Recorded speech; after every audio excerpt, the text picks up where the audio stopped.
Hello everyone, welcome to Crow Canyon Software's webinar on work orders and equipment management in SharePoint and Office 365.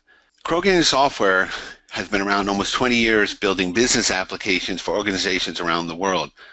For the last 10 or 12 years, we have been focused on SharePoint and Office 365 business applications. We have built them based on SharePoint and Office 365, along with a set of web parts, apps, and other features we have developed to enhance the base level SharePoint and Office 365 capabilities. We found that out-of-the-box SharePoint, out-of-the-box Office 365, or maybe more appropriately out of the cloud, perhaps.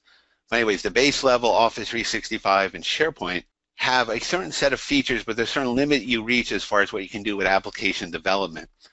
So Crow Canyon Software developed a layer, an application service layer, that provides the functionality that makes those platforms able to provide true business applications.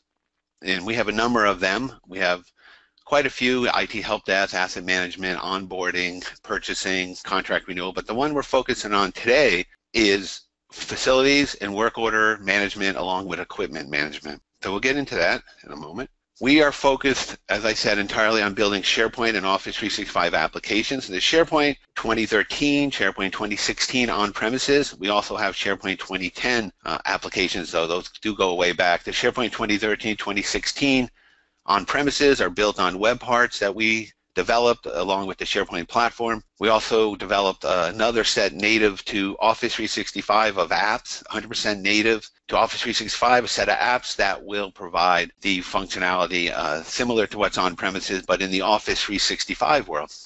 We also operate in the hybrid. If you have a hybrid situation, which means you have the on-premises SharePoint as well as Office 365, our applications also operate in that environment. Well, we'll get into this three pillars in a moment, but my name is Scott Restivo. I'm one of the CEO and one of the founders of the company. I've been doing this for almost 20 years, and I'll be running this demonstration.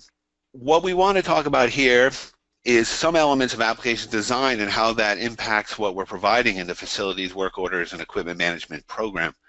We have three areas of focus that we do when we do application design. This comes from our many years of experience building business applications and having them in use throughout the world at organizations of all sizes and all kinds of industries, and government and nonprofits and education and just about anything you can imagine we've encountered over the time of building applications. So one element is UI UX. We want to drive user adoption, user empowerment, user engagement. If the application is not being used by the users, they don't find it a friendly, comfortable interface, then they're not going to use the application. Another aspect, the second pillar here, is to workflows. There are some workflow in SharePoint Designer and other places, but we built a workflow manager as well as other tools that automate or streamline operations so that when a request or problem, issue, ticket, complaint, whatever you want to call it, comes into the system, it is then routed and managed and escalated and tracked through these automated workflows and streamlining of operations. And the third pillar is reporting, so that we have a reporting element to our applications, and that helps drive the cycle of continuous service improvement. So these are three things that we'll point out as we go through the demonstration of the application, and they're also the underlying framework, you could say, of all our other applications, and that drive them, that enhance SharePoint and Office 365 to become true business application platforms. We'll go into the demo in a moment. The other point I wanted to make is that this webinar is not interactive in the sense that we're usually used to when we do a one-on-one demo. I would recommend that if you are interested, that you contact us after this, the webinar, and then we'll go into depth and talk about your specific situation with facilities, work orders, equipment, or Office 365 and SharePoint, and we'll be able to discuss it in a more conversational or interactive way. So what I present here is one-sided, kind of our generic business application program, but it's highly customizable and adaptable, and we can discuss that more in depth in a one-on-one engagement. What we want to do here in this webinar is jump right into the demonstration and go through those three areas I was talking about and how that informs or activates our applications. That's UI, UX, the user engagement, the workflows and processes that streamline operations, and the reporting and analytics that drive continuous cycle of improvement. We're going to talk first about the UI UX. You were just looking at the back end of our application, the part that runs in Office 365. This also runs in SharePoint on-premises. I am presenting the Office 365 version right now. The operation, the look and feel, and all the features are very similar in the SharePoint 2013 and 2016 versions, but I'll focus on the Office 365 one in this webinar. So I was showing you the back end. I'll just pop that up for another second here. So we have this is more for where the technicians, the staff are operating, but for the end users and people submitting tickets, we have a, which you could call a much calmer and simpler interface, a portal. This is a portal that can be used to engage with the application in a way that is friendly. It makes a kind of digital workplace, you might say, a place where you're consolidating information in a consumer-like friendly interface. And users seem to adapt to this kind of presentation much more than the back end of SharePoint. So in this portal itself, we have put up a very generic kind of listing of facilities and equipment requests. I'll go through the points. You can change any of this configuration. You can put a different logo, different name. We have a whole portal settings here. This portal settings is available when you get our program, and then you can come in and change your images in the header, footer, menu, background. Many places you can change settings here, what the quick links do, what the notifications do, the other links. It's quite interesting how far you can go, even create other forms pages in with this portal. This is similar to what we have in our other applications, and it forms the application portal, the application interface for end users. We also kind of make it for staff, so staff would just see that, the staff who are not necessarily involved in the administration of the program, but the staff who just want to come in and see their programs, see their requests that they have to work on. And this is also a responsive design. You can see as I shrink this to tablet size, the hamburger shows up, and then down to smartphone-ish size.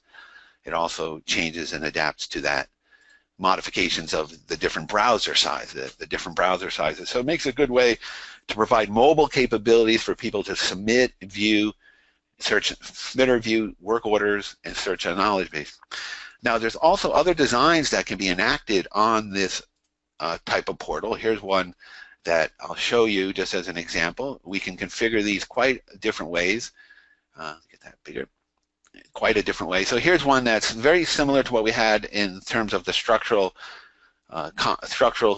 elements of the portal I was just showing you. It's a logo with submit and view, tickets, work orders, tickets, more or less the same thing, the title, but they're arranged in a kind of, I think, is a nice way with icons and pictures and notifications. So there's variations on this portal I'm showing here that we can definitely move this in that direction. You can do a lot of it yourself with the portal settings, and you also can work with us if needed, or if you have a developer there to modify these pages as needed. So what's on this page? Well, we have submitting a new ticket, viewing existing tickets, search and knowledge base. There's quick tickets that bring up more or less the more common issues and problems, so that it pops up immediately with a slightly different form, so that it's more oriented to that particular type of request, and then also that guides the back end, and when that is submitted, it takes a certain route based on what kind of work order it is and what selections are made in that work order. We also have notifications, other links. I'll show you some of that. We have the portal. Here's a submit a new work order. When you do go submit one, again, the colors, the images, all that, let's not linger on that too much. They're very easy to change with the portal settings to be more what you would prefer. It's a very minor kind of cosmetic change, but it does bring in all the requester information. This is based on the Active Directory user account, so it's pulling in, it knows who it is because you're logged into this portal as a Active Directory or SharePoint user, Office 365 user, really, I guess you'd say. So it knows who you are, your email, department, phone, put in a title, category, and issue type are ones that are same as the back end of our facilities management program. Description, and then you can submit it into the become a ticket.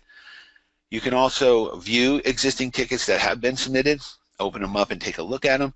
So these are tickets. When it says view submitted tickets, is the person who submitted that ticket is viewing his or her tickets, and they'll be able to see those and add a comment to the work log or whatever is necessary. But at least they're keeping track of their work orders without having to request that information from the help desk or support desk or facilities desk there.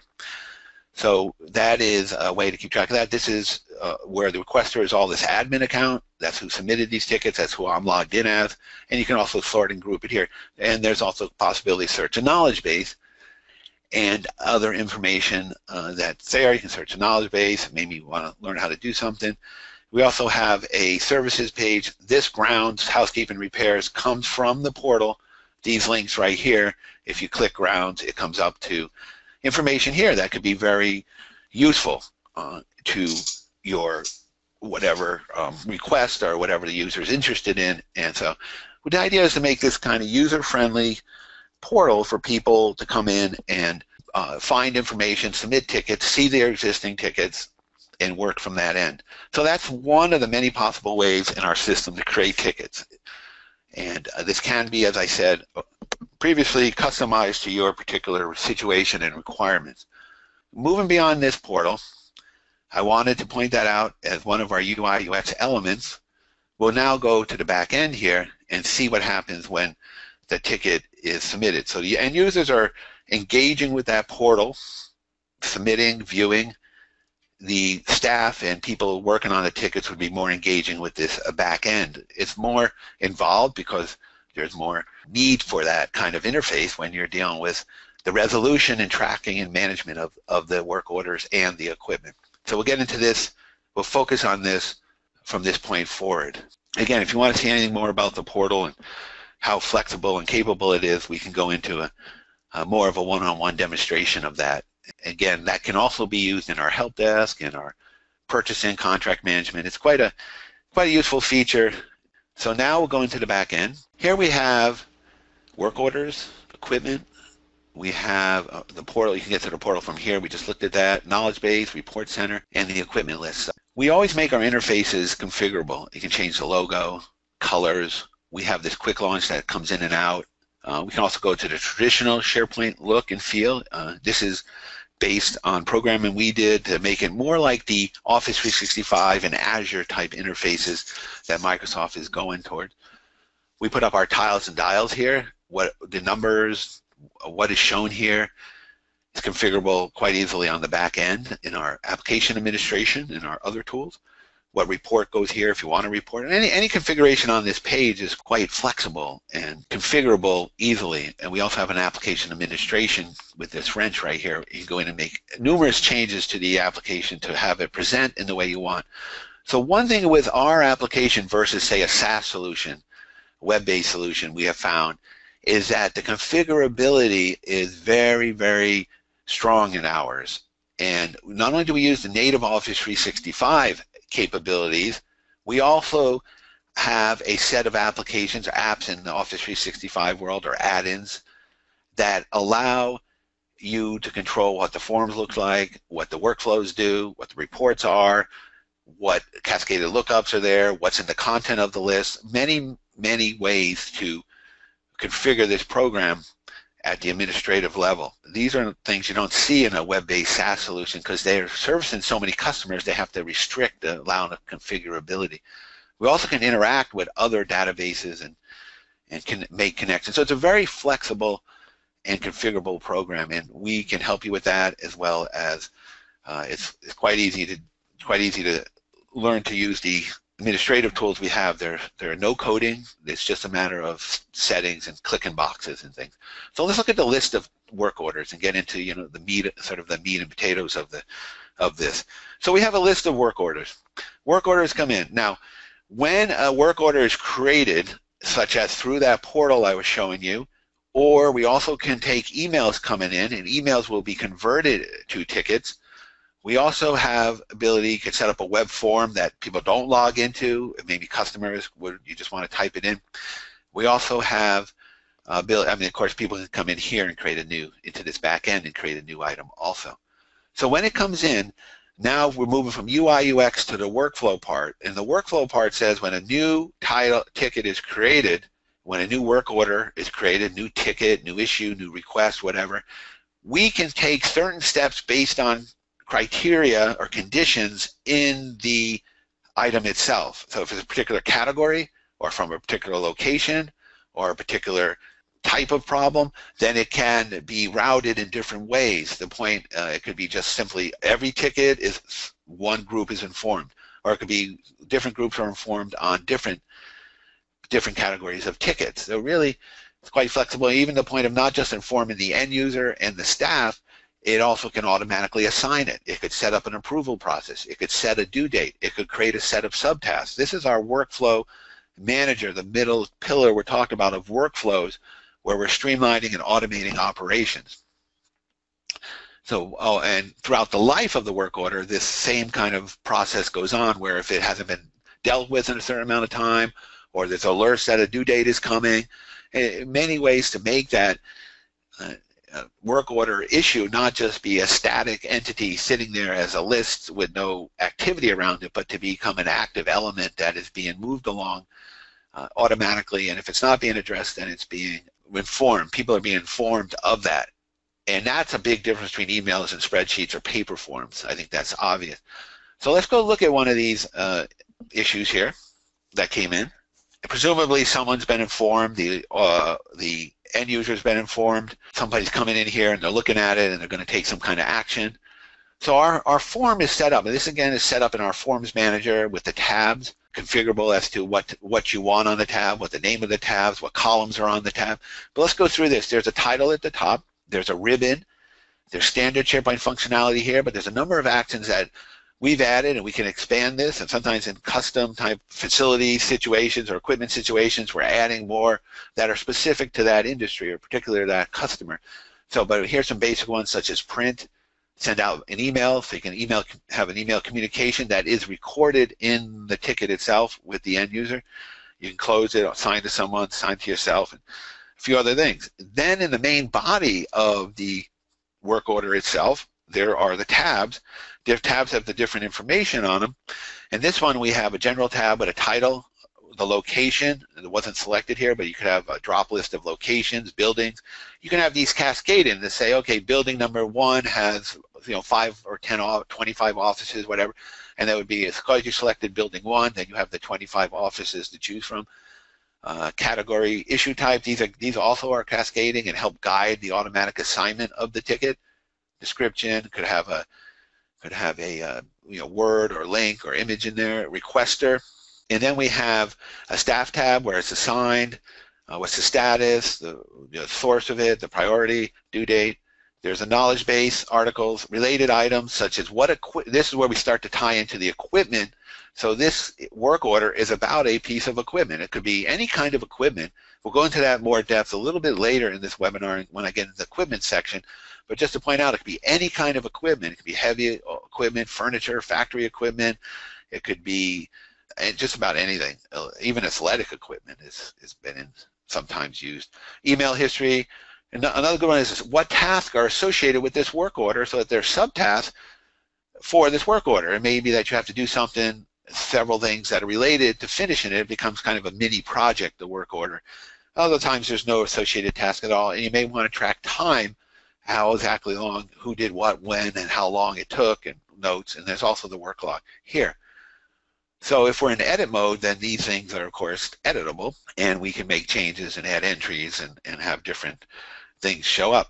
So now we have here a place you can make some selections and make some changes and see that. You can assign it here if you don't want to use the tabs that were at the top, related to a knowledge base article, choose what equipment it's related to, and work log. So again, you have all that capability with this. Now, there's other ways to view these than just this straight out list. In SharePoint, this is standard SharePoint, you can sort by come here and say, I want to see all the ones of how, whatever category. Now, one point is these categories are in our demo. We can make any categories you want here. You can make them. This is not hard to do. It's very simple on the back end to make any changes. These are just ones in the demo, so we're not tied to these. But in this case, let's use this as an example. You can say, let me see all repairs. All repairs in this location over here, Coronado or something like that.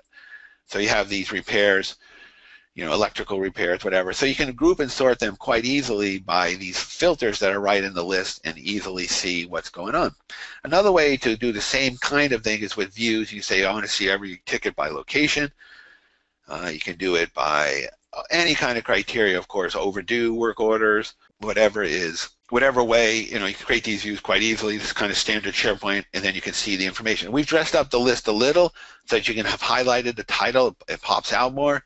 And also we have a color indicator field to show when is high priority, or any field really. It could be, this color could be tied to any one of these, including conditional formatting, such that if it's overdue, it turns a certain color. If it's certain parameters and conditions tied together can have different colors. So the color coding and kind of KPI approach here helps guide the ticket through to completion, the work order through to completion. So a number of ways to slice and dice and see the data.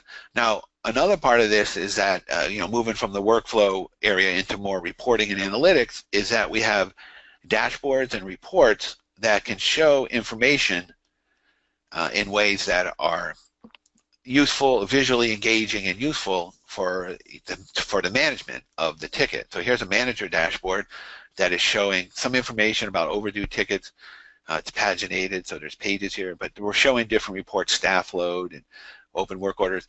When I go in there, I'm going to go into Report Center in a moment, and you'll see how these reports can be generated and utilized.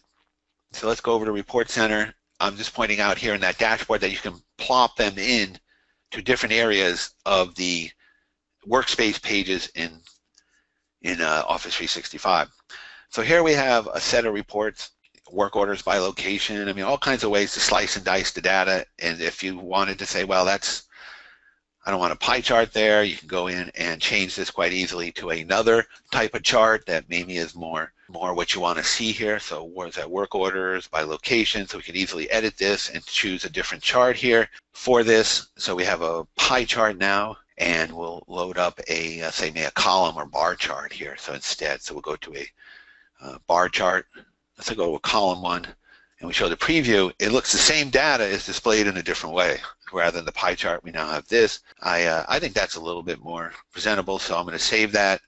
And then, so that report is now generated in a column. This is all stuff we developed, Crow Canyon developed, to make it so that there's a reporting element and analytical element that can drive continuous cycle of improvement. Because if you have the data that shows where tickets and work orders are being stuck in their progress, then we're able to identify, there's so many work orders from that location, or there's so many work orders about this piece of equipment, or we keep getting problems about this, or whatever.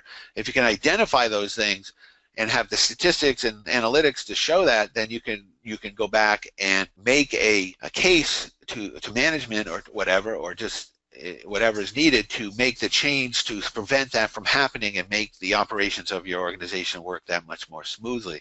So if we go back here to work orders by location, you see it's no longer a pie chart, it's now purple. These colors are generated randomly. There's a way in the default template to come up what colors you want exactly here. This also has, I believe, has drill down. I don't know if I clicked that in there. But some of our charts, if you enable drill down, you're able to click like there and see the 3 ones and say this location called California City. Now these charts right here, you're seeing these graphs can be embedded in those manager staff workspaces. If you want to create a new one that has different charts in it, you certainly can do that. And you have now, see, there was right over there, work orders by location in the upper right. We just looked at, and they're loading here, and you're seeing different ways of displaying data. So whether it's in a manager workplace or the main page of the facilities work order facilities system, we're seeing information displayed in ways that is at your fingertips, useful, actionable information that can be relevant and help you move the work order through to completion and improve your service level. So now we have the work orders by location instead of by the pie chart. There's so many features I could show, and I'm trying to hit the highlights, but I'm going to say this over, I'm probably too much, but I encourage you to, if it's interesting and you want to explore this more, to really engage in a one-on-one demo, and then you'll see so much more what's going on the system. I'm going to jump over to the equipment right now and show you the equipment management aspect of this program.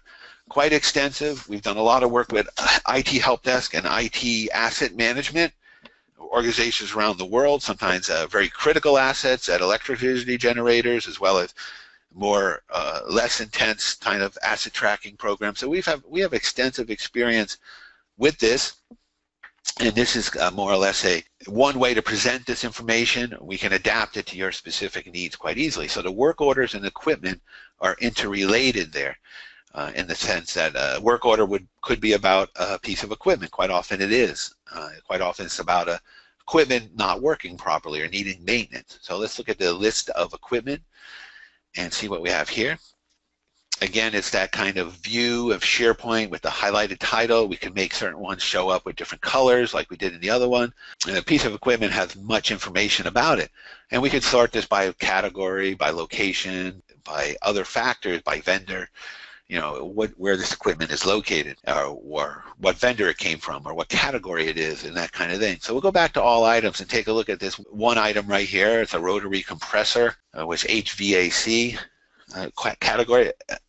Again, you can set up those categories any way you want. That's most appropriate and to your needs there. But this is equipment info, has ID, title, you know, what it is, status.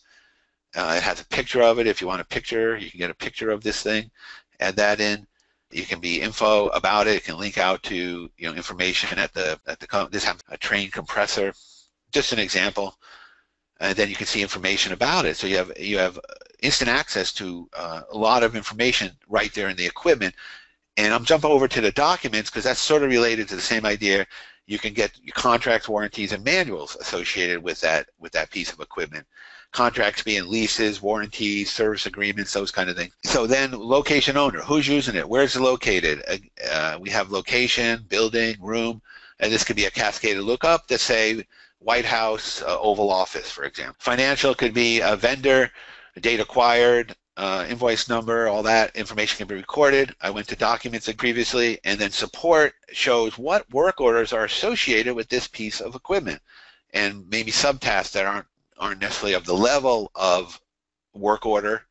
There's a simple task, but basically if work order is the main focus and what maintenance is due.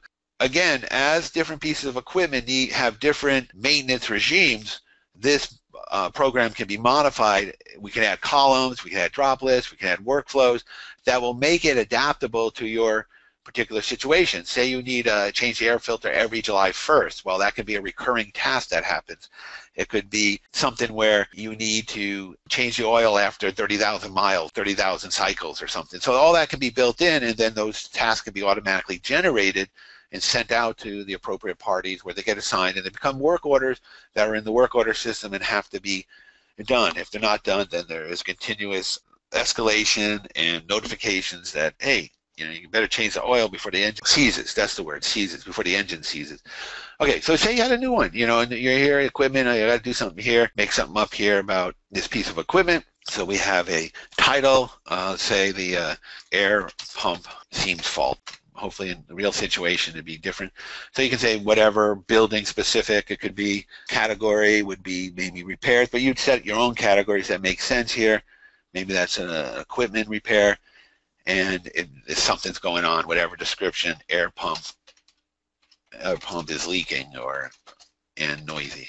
And then it knows who you are, submit it like that, and it becomes a work order that's associated with that piece of equipment. See, it's right there now. Now, if I went back to the work order list over here, is the all work orders. This should be listed under all work orders. Now, at the time of that was created, people will be notified according to maybe what category, what type of problem it was, what type of work order. And here it is, the air pump seems faulty. And that appears here, and also would appear in if you're using the portal, if you're the one making that request, if you're this requester's admin account and you're using the portal, you'd see it there also.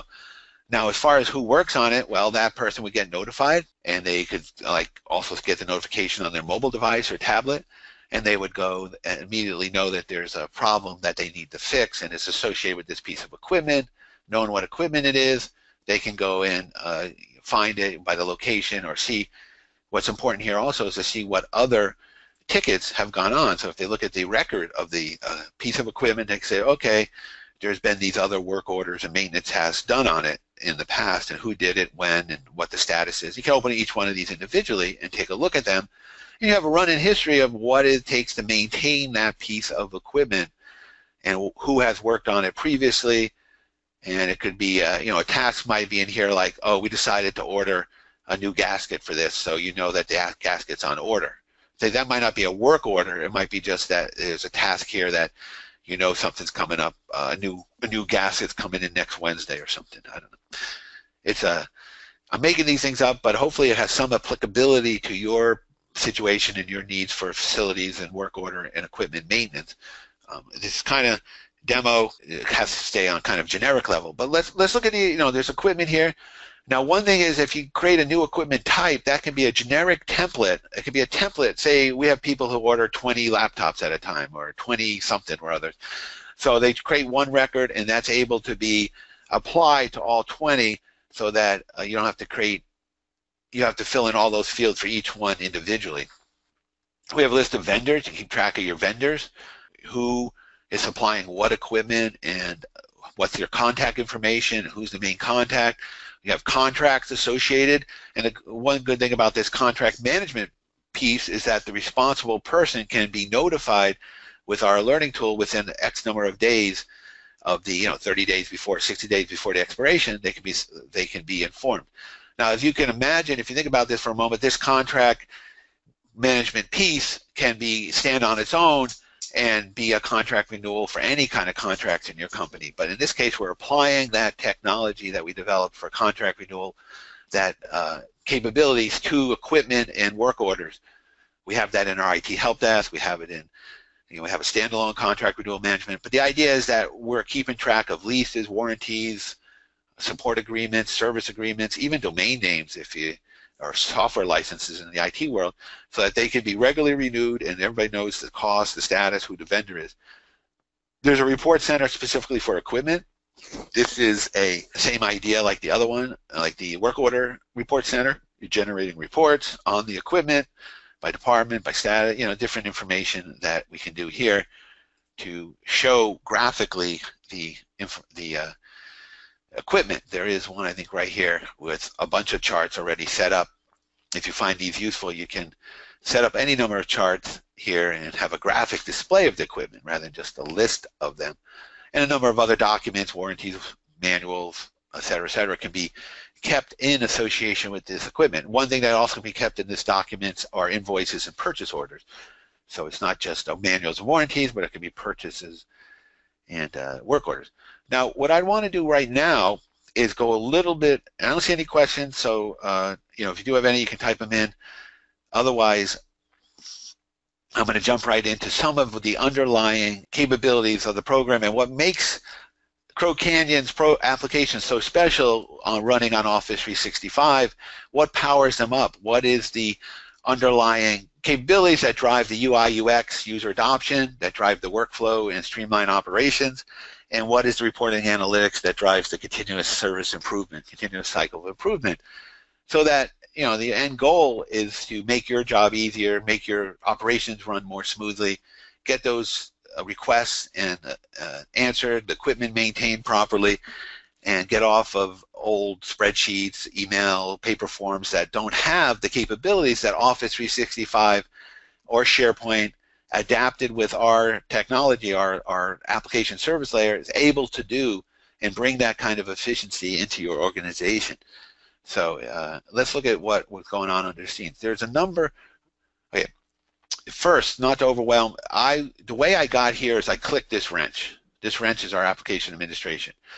Now, there are a lot of other, if you're a SharePoint guy, SharePoint people over there, you can see site content, site settings, all kinds of ways to get to the same information, but we put in this application administration section so that you can configure your list, you can set up notifications, set up your categorization, some general configurations, but most prominent in this is the apps that are 100% developed by Crow Canyon. We don't use any third party, unlike other people, they use third parties, all kinds of support issues. Everything is created by Crow Canyon.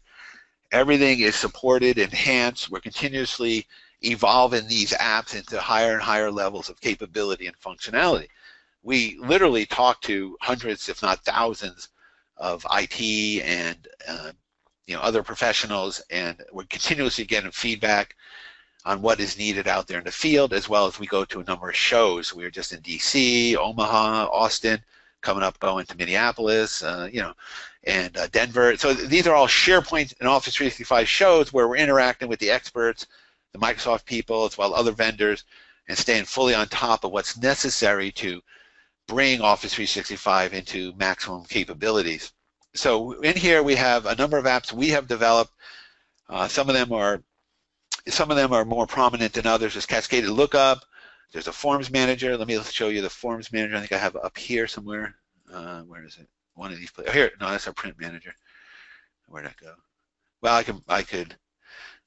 go back and just click that and bring that up in new tab over here. And then we're able to see, for instance, what the Forms Manager has in it. And if we look here and see that this is one example of the type of app we have. So the Form Manager comes up, you have a list, you choose, in this case, let's look at work orders, and the work order tabs are right here. So it's very easy, very friendly to use. So you can come in here and say, okay, I want to modify the general tab. I want to give it a different name. I want to put different columns on it. These are all columns in the work orders. The same idea applies to equipment, but we're looking at work orders right now. You can set up however order you want these columns to show up on that tab. Not only that, you can also permission the tab so that it only shows up based on certain conditions or for certain groups of people. You can also permission each column, different columns if you want. So you easily change, delete a tab, add a new tab, move them up and down, all kinds of ways to modify that form quite easily. Now we're talking about the back-end form that's used by the technicians. The same kind of capabilities, or similar to some degree, are available in the portal forms also. So there's this Form Manager is the back end of our Office 365 program. In addition to some of the other apps we can look at here, there's linked items, email synchronization, advanced lookup, print. I just had print up here. I think print was right here. Print Manager, we can set up different printouts of the work orders or different printouts of the list of work orders or equipment and the individual item of it. You can set up a template. It has the ability to put a header, footer, all kinds of capabilities there. And if you went and printed out a work order, let's just look at that for a minute. You can see that you can set up a nice printout. This seems to apply more in the work order world than in the IT help desk world, that you'll be printing things out, because quite often people are printing these and then handing them out rather than using the computers all the time. So if we went print here, we have that templates that we create any number of templates are available. And here's a work order template, for example. You can put different headers, different lists of fields you want to show up on it, and then have it printed out. So it's quite a capable program it comes up. So you can create these templates pretty much any way you want for the printout, make a nice looking form to show the staff what they need to do, what need to work on. So another big part here. Oh, there's a question came up, James, there, if you're available. A couple of questions are coming in. Yes, I'm taking care of it. Okay, thanks. All right, so there are also the branding. We can do branding, color indicator, but I want to focus on this workflow manager because that's kind of it's a good one. It's a big one. So we have this workflow manager that's managing, well, guess what? The flow of work. It's managing the routing of the ticket through there. So let me open up. I have one open here, and I want to show you the settings that go on. You have the workflow name. You got to give it a name. What site? What list? In this case, it's the send mails list. It could be any list that's in your site or site collection. And it is a trigger. I call these triggers. When do you start the workflow? Well, it's created, modified, deleted based on certain time elements. It could be when the due dates come and due, when expiration of the contracts come and due. Different things can take place. Well, let's focus on an item is created. When an item is created based on certain conditions, so it might be an item created of category X, category housekeeping, category maintenance, category whatever, then certain actions can take place. And those actions can be, they're listed here, create an item, which could be create subtasks, update the item, which could be give it a due date, assign it to somebody, send email. That's very common. It's kind of an alerting functionality where you're going to alert people that the new ticket has come in, or that the due date has come and due, or that it's passed, or whatever. And it can be a series of cascading actions that happen based on that condition, that trigger, and that condition. So you set up these workflows through this interface quite easily to say when a new ticket comes in of category X, automatically assigned to this person, and set the due date to be this, and send the and assign it to the and send a notice out to somebody as well as reply back to the user. Once those are set up, bada bing, they happen. The ticket comes in, it gets all those actions happen in sequence to each other. And the same when a ticket is closed, a ticket's assigned, any trigger really. I mean, item modified is a big one because when an item is modified, means you change the status, you change the priority, you change anything on the ticket, it can kick off based on certain conditions, any one of these actions. This is a very powerful tool that can be used to set up any way you want your system to work and help automate and streamline operations. So I wanted to point that out, that there's quite a number of capabilities built into our applications that are enhancements to the base level Office 365 or SharePoint 2013, 2016. The other things that are not there out of the box: Forms Manager, how to link different equipment and asset together, documents and items like the equipment and their manuals, work orders and subtasks, all kinds of ways. Email synchronization means simply that the email comes in and it's converted to a ticket, or it's attached to an existing ticket or work order. There's other ones that I won't delve into now. One is conditional formatting, where you set up what the list looks like as far as what gets color, what KPIs stand out. Branding is an interesting one because it will allow you to change it from this green and yellow to something else entirely. You can revert back to standard SharePoint with that. If you wanted to just go back, well, that's nice, Crow Canyon, but I'm used to SharePoint look and feel. I'll go back to that. I don't want that quick launch popping in and out. I just want to show everything on the side. So there's quite a number of things you can do, such as that. And if you did want to develop your own theme, we could apply that to the CSS here and apply it to your program there. So it's kind of cosmetic. I mean, people sometimes like that, but here you can go back to this kind of standard format just simply by changing the theme to this. And we also have the ability in the branding app to say what kind of quick launch you want: the normal default, an accordion one which expands and contracts, or the modern one, which is the one I've been showing you, which pulls in and out from the side. That is gives a lot of capabilities to modify the program without any coding, without any extra needing to break open the source code and start doing something on that level to make a change. So there's other capabilities here. Another one that is important is the approval. I guess I didn't cover that too much in this webinar, but a work order or request obviously could require approval, and that approval app sets up the whole approval workflow based on what condition does it need approval and how many levels. Is it parallel or sequential series, type approval, different kind of approvals. It could be, if it's a request for new equipment, it could be based on the dollar amount and the location and priority, different things. And then it'll go through a series of approvals. It could be automatically to the manager, it could go to the designated person, and it could go all the way up to say the CEO if it's a really large purchase, perhaps, that person has to approve. So that approval process is all able to be configured quite easily in this system also. So good to see there's questions. I was pointing out in the previous slide how there are all these tools we developed to power up the UI UX, the workflow, and the reporting. And then there's a number of applications we have besides the facilities maintenance work orders that we have, kind of went over today. And then I'll put up a screen for, these are some other applications we have, like security access requests, onboarding, compliance. We do a lot of custom projects, so some of those don't fall into an exact category, but they are custom projects that are kind of riffs, takeoffs of what we have here already.